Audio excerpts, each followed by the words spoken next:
بسم اللہ الرحمن الرحیم۔ AZHAR ٹی وی کے موضوع ناظرین، آج آپ کو بتائیں گے بھارت تباہ ہو گیا، لاشوں کا قبرستان بن گیا، پورا بھارت کے اندر لاشیں ہی لاشیں نظر آنے لگی۔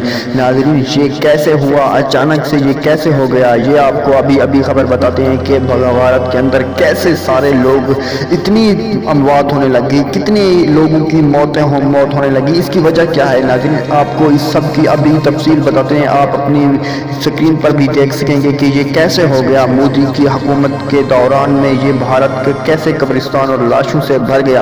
ناظرین آپ کو بتاتے ہیں یہ خبر، لیکن اس سے پہلے اگر آپ نے ہمارے چینل کو سبسکرائب نہیں کیا تو سبسکرائب کر دیں اور ویڈیو کو لائک کریں اور بیل آئیکن کو بھی پریس کر دیں تاکہ لیٹسٹ ویڈیو جیسے بھی آئے ہم آپ تک ضرور پہنچائیں۔ ناظرین ویڈیو کے لائک بھی کر دیجیے گا۔ ناظرین آپ کو بتاتے ہیں کہ بھارت کے اندر یہ کیسے ہو گیا اچانک سے۔ یہ آپ کو پتا ہے کہ کرونا نے آج کل بہت بڑی تباہی جہاں مچائی ہوئی تھی، وہی کرونا کی تباہی بھارت میں بھی تھی، لیکن اس کے بعد ایک اور تباہی آئی ہے جو بھارت کے اندر اس وقت موجود ہے۔